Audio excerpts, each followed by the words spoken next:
ವಿಪತ್ತಿನಲ್ಲೂ ಅವಕಾಶಗಳು. ಹೇಳುವುದು ಸುಲಭ, ಕೇಳಲು ಕೇವಲ 2 ಪದಗಳು ಅಷ್ಟೇ. ಕೆಲವರಿಗೆ ಇದು ಘೋಷವಾಕ್ಯದಂತೆಯೂ ಅನಿಸಬಹುದು, ಕೆಲವರಿಗೆ ಗುಲಾಬಿ ಚಿತ್ರಗಳು ಅಥವಾ ಹಗಲು ಕನಸು ಎನಿಸಬಹುದು. ಆದರೆ ದೂರದರ್ಶಿತ್ವ ಇರುವವರು ಕನಸು ಕಾಣುತ್ತಾರೆ ಮತ್ತು ಬದಲಾವಣೆಯ ಚಕ್ರವನ್ನು ವಾಸ್ತವವಾಗಿ ಪರಿವರ್ತಿಸುವ ಸಾಮರ್ಥ್ಯವನ್ನು ಹೊಂದಿರುತ್ತಾರೆ. ಸರಿಸುಮಾರು 4.5 ದಶಕಗಳ ಸಾರ್ವಜನಿಕ ಮತ್ತು 2 ದಶಕಗಳ ಆಡಳಿತಾತ್ಮಕ ಕಾರ್ಯತತ್ಪರತೆಯೊಂದಿಗೆ ನವಭಾರತವನ್ನು ನಿರ್ಮಿಸುವ ಅವಿರತ ಪ್ರಯತ್ನ ಮಾಡುತ್ತಿರುವ ಆ ಉಕ್ಕಿನಂತಹ ವ್ಯಕ್ತಿತ್ವವೇ ಪ್ರಧಾನಿ ನರೇಂದ್ರ ದಾಮೋದರ ದಾಸ್ ಮೋದಿ ಅವರದು. अगर आप 12 घंटे काम करोगे तो मैं 13 घंटे करूंगा. अगर आप 14 घंटे काम करोगे तो मैं 15 घंटे करूंगा. क्यों? क्योंकि मैं प्रधानमंत्री नहीं, प्रधान सेवक के रूप में आपके बीच आया.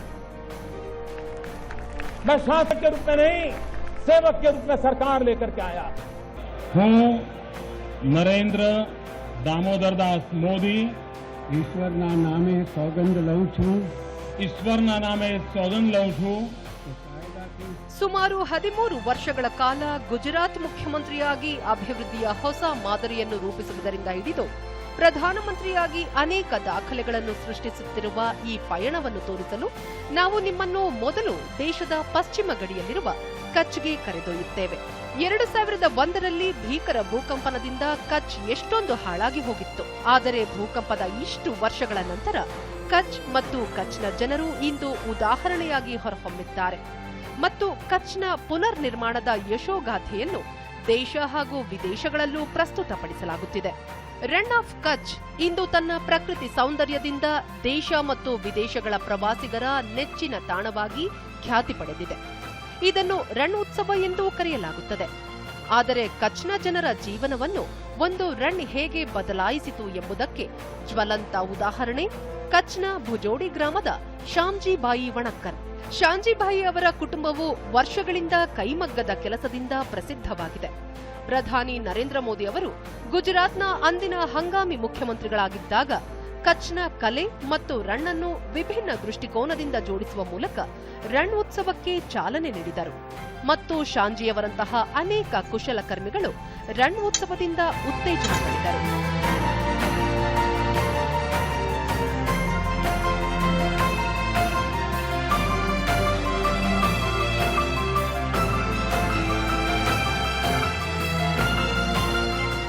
हम जो बुनाई का काम है ये काफ़ी पुरखों से करते आ रहे हैं और हर टाइम नया नया चीज़ बनता रहता है.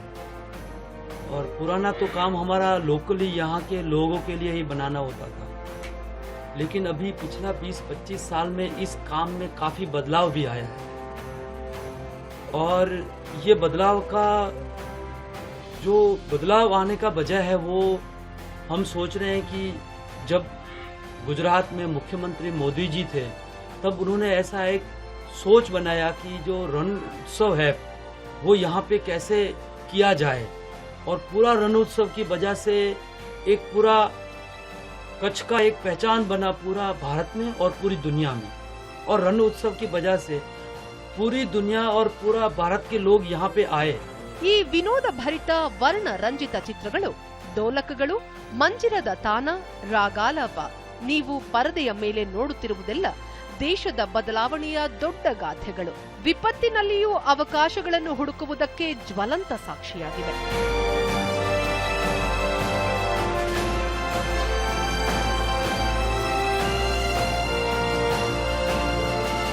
जो हमारा लोकल लोगों के लिए बनाना होता था, यहाँ के रबारी और आहिर लोगों के लिए, लेकिन आज के दिनों में हम पूरा जो बाजार को जो चाहिए नेशनल और इंटरनेशनल को वैसा चीज बनाते हैं.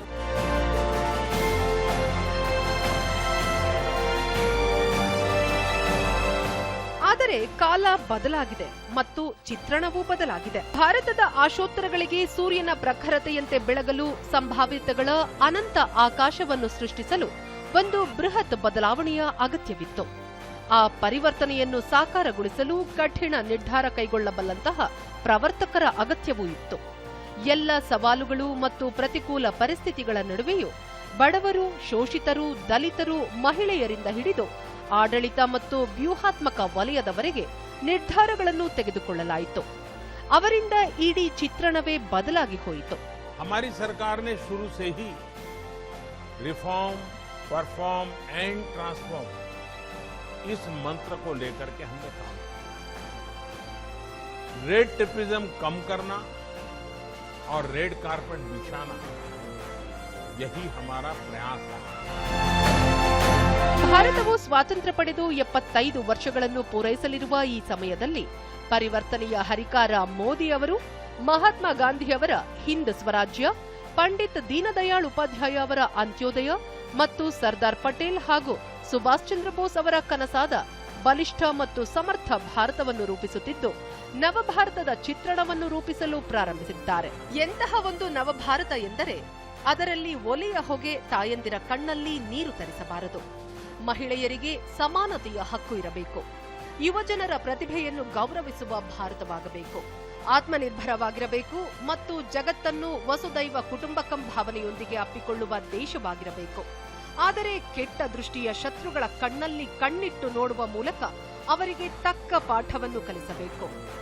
ಜೈ ಜವಾನ್ ಜೈ ಕಿಸಾನ್ ಕೇವಲ ಘೋಷಣೆ ಮಾತ್ರವಲ್ಲ, ಬದಲಾಗಿ ನಿಜ ಅರ್ಥದಲ್ಲಿ ಸಾಕಾರವಾಗಬೇಕು.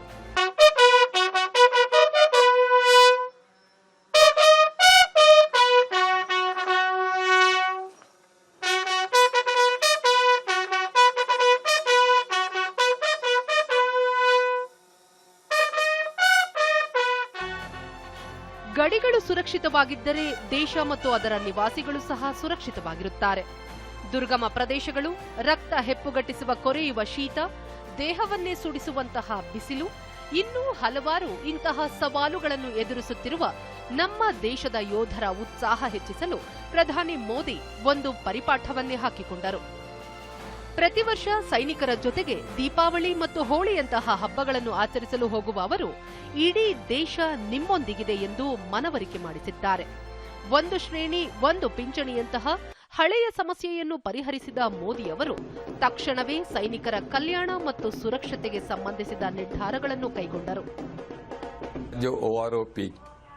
जो मोदी जी ने या इस गवर्नमेंट ने 30 साल से लेकर 40 साल के बाद इसका अनाउंसमेंट किया, इसके लिए हम उनके बहुत शुक्रिया गुजार हैं. और इससे खासकर वीर नारियों को और जो बाकी भी पूर्व सैनिक हैं उनको बहुत ही फायदा पहुंचेगा. हमारी 42 साल से चल रही मांग जो है वो मान ली गई है. इसमें सभी फौजी, एक्स सर्विसमैन, हमारी विधवाएं खुश हैं. जो डिसीजन प्रधानमंत्री जी ने लिया, ये इसका बेनिफिट बहुत होगा सिपाही लोगों को, हमारे जैसे वीर नारियों को इसका बेनिफिट बहुत होगा. ये बहुत अच्छा किया है. कई सालों से औरतें जो कम पेंशन ले रही थी, तो इसका फ़ायदा सबको ज़्यादा होगा और इसका हम बहुत खुश हैं. बहुत शुक्रिया धन्यवाद करते हैं प्रधानमंत्री जी का, जिन्होंने जो वायदा किया था वो पूरा किया. जो गवर्नमेंट ने हमारी काफी दिन से डिमांड चल रही थी उसको पूरा किया है. इससे हमें बहुत खुशी है कि इसके लिए हमें बहुत ही ज़्यादा खुशी हुई है कि हमारी ये बहुत पुरानी मांग थी, तो इस मौजूदा सरकार ने उसको मान लिया है. तो इससे हमें काफ़ी बेनिफिट होगा. और ख़ासकर जो हमारे छोटे रैंक से हैं, सिपाही से लेकर सूबेदार तक, उनको तो बहुत ज़्यादा मतलब फ़र्क रह गया था, तो उनका फ़र्क जो है पूरा हो जाएगा. हम गवर्नमेंट के शुक्रगुजार हैं. उन्होंने एटलीस्ट कोई फैसला लिया और एक भरोसा कायम किया एक्स सर्विसमैन के बीच कि जो कुछ पॉइंट इनके रहते हैं वो in due course of time वो भी हल हो जाएंगे. अभी बड़ी खुशी की बात है कि जब प्रधानमंत्री मोदी जी ने इसके बारे में सोच विचार किया और हमें विश्वास था कि जो अवश्य करेंगे, और इसके लिए हमें बहुत दिल में ख्वाहिश थी और जिसका रिजल्ट ये मिला कि आज वो सपना हमारा जो है वो पूरा हुआ. परसेंटेज वाइज अगर पूछोगे तो आज की तारीख में 42 इयर्स के बाद 100%, बिकॉज आई विल ऑल्सो, मेरे को भी पैसा का फायदा होगा, इसको भी फायदा होगा. ಇದೇ ಮೊದಲ ಬಾರಿಗೆ ಸಣ್ಣ ಮತ್ತು ಮಧ್ಯಮ ರೈತರ ಆತಂಕ ದೂರವಾಗಿದೆ. ಮೊದಲನೆಯದಾಗಿ ಯೂರಿಯಾ ಕಾಳಸಂತೆ ಸೇರದಂತೆ ನೋಡಿಕೊಳ್ಳಬೇಕು. ರೈತರು ಸರದಿಯಲ್ಲಿ ನಿಂತು ಗೊಬ್ಬರಕ್ಕಾಗಿ ತಿಂಗಳುಗಟ್ಟಲೆ ಕಾಯಬಾರದು. ಬೇವು ಲೇಪಿತ ಯೂರಿಯಾದ ನಿರ್ಧಾರವು ಕಾಳಸಂತೆಕೋರರ ಅಂಗಡಿಯನ್ನು ಮುಚ್ಚಿತು. ಬೆಳೆ ವಿಮೆ ಯೋಜನೆಯಿಂದ ಹಿಡಿದು ರೈತರ ಖಾತೆಗೆ 6,000 ಹಣ ಜಮಾ ಮಾಡುವ ಮೂಲಕ ತಮ್ಮ ಸಾಮಾಜಿಕ ಭದ್ರತೆಯ ವಚನವನ್ನು ಪೂರೈಸಿದರು. ರೈತರ ಪರವಾದ ಕಾನೂನುಗಳ ಮೂಲಕ ಮಧ್ಯವರ್ತಿಗಳು ಕಾಣೆಯಾಗುವಂತೆ ಮಾಡಿದರು. ರೈತರನ್ನು ಸ್ವಾವಲಂಬಿಗಳನ್ನಾಗಿ ಮಾಡಲು ಪ್ರಮುಖ ನಿರ್ಧಾರಗಳನ್ನು ತೆಗೆದುಕೊಂಡರು. सुधार हुआ है, ये बहुत ही बढ़िया है, किसानों के लिए दिया है. इससे क्या है कि जो किसान पहले स्वतंत्र नहीं था इतना, और अब क्या है कि वो स्वतंत्र हो गया है. वो अपना माल कहीं भी बेच सकता है. पहले क्या है, मंडियों में जाते थे, वहाँ पे जो रेट लगता था उनमें देने के आना पड़ता था. 3 जो अध्यादेश सरकार ने लागू किया उससे हमारे को कोई दिक्कत नहीं आई. हमको रेट अच्छा मिला, हम अपनी फसल को कहीं भी बेच सकते हैं, हमें को आज़ादी मिली, इसमें कोई दिक्कत नहीं. कृषि कानून अध्यादेश के तहत आज जो आईटीसी ने खरीदी चालू की है, उसके लिए मैं मोदी जी का धन्यवाद करना चाहता हूं कि जिन्होंने यह नियम लागू कर आज किसानों के हित में बहुत बड़ा कार्य किया है. JNK में तो ऐसी कोई सुविधा नहीं थी किसानों के लिए, तो अभी मोदी जी की तरफ से जो ये मिली है तो इसका तो हर किसान फायदा उठाएगा. मुझे लगता है कि उठाना भी चाहिए, क्योंकि पहले जो था हमारे यहाँ साधन कृषि का, तो उसमें हमारी जिनके साथ भी डीलिंग होती थी किसानों की, वो आधा तो मुनाफा उन्हीं को जाता था.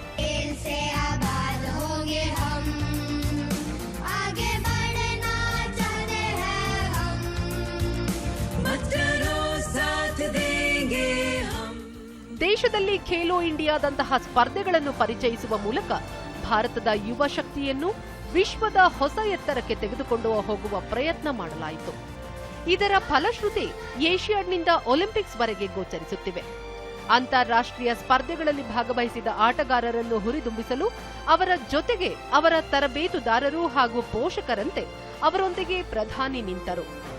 ಯಶಸ್ಸಿರಲಿ ಅಥವಾ ವೈಫಲ್ಯವೇ ಇರಲಿ, ಆಟಗಾರನ ಉತ್ಸಾಹವನ್ನು ಹೆಚ್ಚಿಸುವುದರಿಂದ ಹಿಡಿದು ಅವರ ಬಗ್ಗೆ ಕಾಳಜಿ ವಹಿಸಿ ಗೌರವಿಸಿದರೆಂದರೆ ಇದರಿಂದ ಆಟಗಾರರು ನವ ಚೈತನ್ಯ ಮತ್ತು ಸ್ಫೂರ್ತಿಯಿಂದ ಕೂಡಿದ್ದರು. ಸ್ವತಃ ತಮ್ಮ ಕೈಯಾರೆ ಆಹಾರ ಉಣಬಡಿಸುವುದರಿಂದ ಹಿಡಿದು ಅವರ ಒಂದೊಂದು ಆಸಕ್ತಿಯ ಬಗ್ಗೆಯೂ ಪ್ರಧಾನಿ ಗಮನವಿಟ್ಟು ಈ ಯುವಶಕ್ತಿಗೆ ಚೈತನ್ಯ ತುಂಬಿದರು. ಇದು ಆಟಗಾರರ ಮೇಲೆ ಆಂಗಿಕ ಭಾಷೆಯಿಂದ ಹಿಡಿದು ಅವರು ಗುರಿಗಳ ಹೊಸ ಎತ್ತರಕ್ಕೆ ತಲುಪಲು ಪ್ರಭಾವ ಬೀರಲು ಪ್ರಾರಂಭಿಸಿತು. अटल जी जब पहले पार्टी का भी काम करते थे तो उनका जाना आना रहता था, तो कई परिवारों में खाना भी होता था, तो किसी परिवार में भोजन के लिए तो बाद में मीडिया वाले पहुंच गए. अब जब भोजन किया तो उन्होंने बताया कि गुलाब जामुन बहुत अच्छे थे, तो मीडिया वालों को उन्होंने बता दिया कि गुलाब जामुन बहुत पसंद है. अब वो खबर छप गई पूरे देश में. तो अटल जी जहां जाते थे वहां सब जगह पे गुलाब जामुन. वो बड़े तंग आ गए, उन्होंने कहा यार एक सर्कुलर निकालो कि अटल जी आएंगे तो गुलाब जामुन बंद दो, कुछ और भी खिलाओ. हरियाणा का चूरमा होता है वो बिल्कुल डिफरेंट होता है. हाँ, खैर हरियाणा का अलग है, राजस्थान का भी अलग है, दोनों का अलग अलग रहता है. और तुम्हें तो माँ का चूरमा खाने की आदत है ना. इस बार आप लोगों ने, और इसमें तो काफी कोऑर्डिनेशन करना पड़ता है. क्या रहा आपके मन में? ताकि अपने बेस्ट परफॉर्मेंस करना. इस बार काफ़ी उम्मीद थी हमारी छोटी कंट्री में, जैसे हम फाइनल में भी दिखाया और हम मेल को मिस से गए थे, लेकिन वो हो नहीं पाया. इसको गलती मत कहो भाई. सर थोड़ी बहुत तो क्योंकि आप अपने आप में एक बहुत बड़ा काम किया है, और आप तो अमर अकबर एंथनी है. सभी लोगों को बुलाया आपने. ಬರೇಲಿಯ ಯಾಸ್ಮಿನ್ ಜಹಾನ್ ಆಗಿರಲಿ ಅಥವಾ ನಿದಾ ಖಾನ್ ಆಗಿರಲಿ, ಅವರು ಈಗ ತ್ರಿವಳಿ ತಲಾಕ್ನಂತಹ ಅಮಾನವೀಯ ಮತ್ತು ಮಧ್ಯಯುಗದ ಹಿಡಿತದಿಂದ ಮುಕ್ತರಾಗಿದ್ದಾರೆ. ಎಲ್ಲಾ ರೂಢಿಗಳನ್ನು ತೊಡೆದು ಹಾಕುತ್ತಿರುವ ಪ್ರಧಾನಿ ಮೋದಿ ಮುಸ್ಲಿಂ ಮಹಿಳೆಯರನ್ನು ಸಮಾಜದ ಅತಿ ದೊಡ್ಡ ಕೆಡಕಿನಿಂದ ರಕ್ಷಿಸಿದ್ದಾರೆ. ಮಹಿಳೆಯರು ಸದಾ ಅಸುರಕ್ಷಿತ, ಕೀಳು ಎಂಬ ಭಾವನೆ ಹೆಪ್ಪುಗಟ್ಟಿತ್ತು. ಅದನ್ನು ಹೋಗಲಾಡಿಸಲಾಗಿದೆ. परिस्थितियाँ बहुत ख़राब थी, लेकिन 3 तलाक का जब ये बिल आया तो हम लोग में खुशी की लहर दौड़ गई, क्योंकि 3 तलाक से हमारे और मेरे दोनों बच्चों की भी लाइफ ख़राब थी. मेरे 2 बेटे हैं और अब मैं दूसरी महिलाओं का भी साथ देती हूँ. दूसरी महिलाएं बहुत सारी 3 तलाक महिला, उनको साथ जोड़ती हूँ, उनका सपोर्ट करती हूँ, क्योंकि मेरी सपोर्ट करने वाला कोई नहीं था. ಮಹಿಳೆ ಸಮಾಜದ ದೊಡ್ಡ ಪಿಡುಗಿನಿಂದ ಬಳಲುತ್ತಿದ್ದಾಗ ಆಕೆಯ ಜೊತೆಗೆ ಯಾರೂ ನಿಲ್ಲಲಿಲ್ಲ. ಆದರೆ ಒಂದು ಕಾನೂನು ಆಕೆಯ ಜೀವನವನ್ನು ಬದಲಾಯಿಸಿತು. ಅಭದ್ರತೆ, ಅವಮಾನ ಮತ್ತು ಭಯದಲ್ಲಿ ಬದುಕುತ್ತಿದ್ದ ಯಾಸ್ಮಿನ್ಗೆ ಗೌರವ ಘನತೆಯ ಭರವಸೆ ದೊರೆತಿದೆ.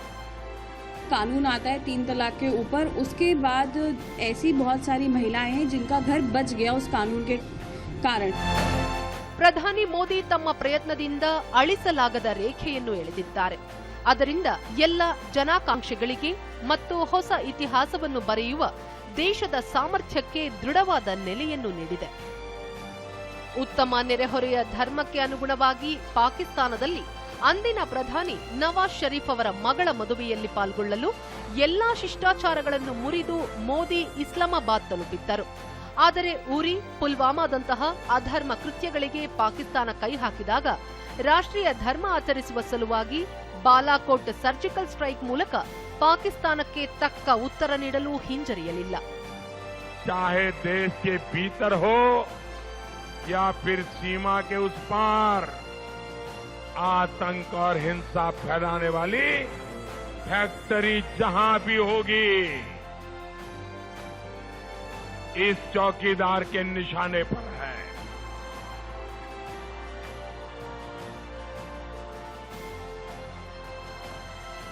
भारत को जहां से भी खतरा होगा, हम घर में घुस करके मारेंगे. ಕಳೆದ ಶತಮಾನದಿಂದ ನನೆಗುದಿಗೆ ಬಿದ್ದಿದ್ದ ಜಮ್ಮು ಮತ್ತು ಕಾಶ್ಮೀರ ಕುರಿತ ನಿರ್ಧಾರವನ್ನು ಮೋದಿ ಸರ್ಕಾರವೇ ಅತ್ಯಂತ ಸೂಕ್ಷ್ಮ ಆದರೆ ದೃಢವಾದ ಕಾರ್ಯಯೋಜನೆಯೊಂದಿಗೆ ಕಾರ್ಯಗತಗೊಳಿಸಬಹುದು ಎಂದು ಮಾಡಿ ತೋರಿಸಿತು. ಒಂದು ದೇಶ ಒಂದು ಸಂವಿಧಾನಕ್ಕೆ ಬಿಜೆಪಿಯ ಬದ್ಧತೆಯಿಂದ ವಿಧಿ 370 ಮತ್ತು 35A ಅನುಚ್ಛೇದವನ್ನು ಪ್ರಧಾನಿ ಮೋದಿ ಕ್ಷಣಾರ್ಧದಲ್ಲಿ ತೆಗೆದುಹಾಕಿದರು. ಇಂದು ಭಾರತದ ಮಣಿಮುಕುಟ ಜಮ್ಮು ಮತ್ತು ಕಾಶ್ಮೀರ ತನ್ನೆಲ್ಲ ಘನತೆಯಿಂದ ಬೆಳಗುತ್ತಿದೆ ಮತ್ತು ಅಭಿವೃದ್ಧಿ ಹಾಗೂ ಸಮಗ್ರತೆಯ ಹೊಸ ವ್ಯಾಖ್ಯಾನವನ್ನು ಇಲ್ಲಿ ಬರೆಯಲಾಗುತ್ತಿದೆ. तब हम तिरंगे को या फ्लैग को जब हम देखते हैं तो बहुत ही अलग सी वो जो फीलिंग होती है वो बहुत ही ज्यादा अलग होती है. इससे देखकर हमें एक अलग ही जज्बा आता है. 370 टूटने से अटल पेंशन योजना जो बुजुर्गों के लिए थी उनको वो मिली. साथ में गोल्डन कार्ड जो भी कोई बीमार होता था बेचारा, कोई कुछ होता था, पहले उसको कोई पूछता नहीं था. आज 5 लाख तक उसको मेडिकल फैसिलिटी मिल जाती है.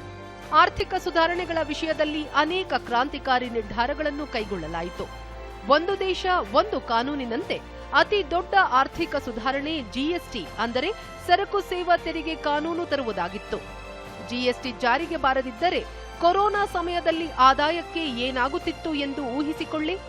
ಹಿಂದಿನ ಸರ್ಕಾರಗಳು ಜಿಎಸ್ಟಿ ಎಂಬ ಕುದುರೆ ಸವಾರಿ ಮಾಡುವ ಎಲ್ಲ ಪ್ರಯತ್ನ ಕೈಚೆಲ್ಲಿದ್ದವು. ಆದರೆ ಜಿಎಸ್ಟಿ ಎಂಬ ಕುದುರೆ ಏರಿ ಸವಾರಿ ಮಾಡಿ ಲಗಾಮು ಹಾಕಿದ್ದು ಮಾತ್ರ ಮೋದಿ ಸರ್ಕಾರ. ये जीएसटी भी एक लंबी विचार प्रक्रिया का परिणाम है. सभी राज्य समान रूप से केंद्र सरकार उसी की बराबरी में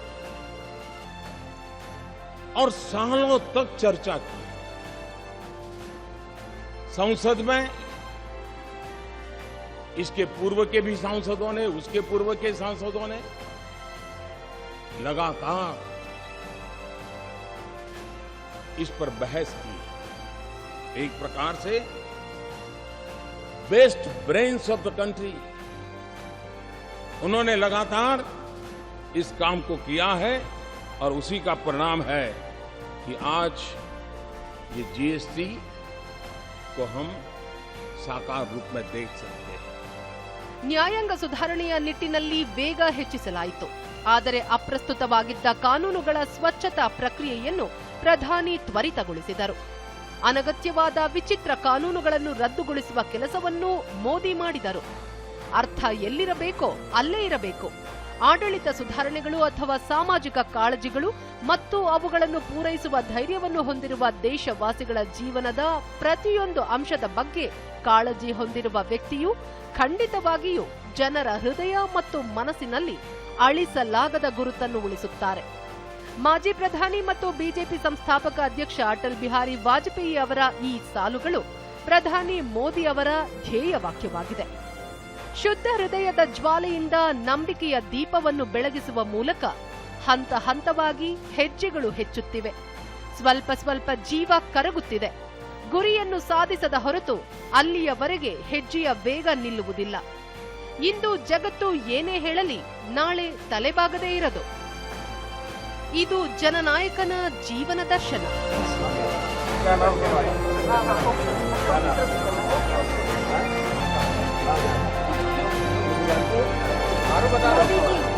मोदी जी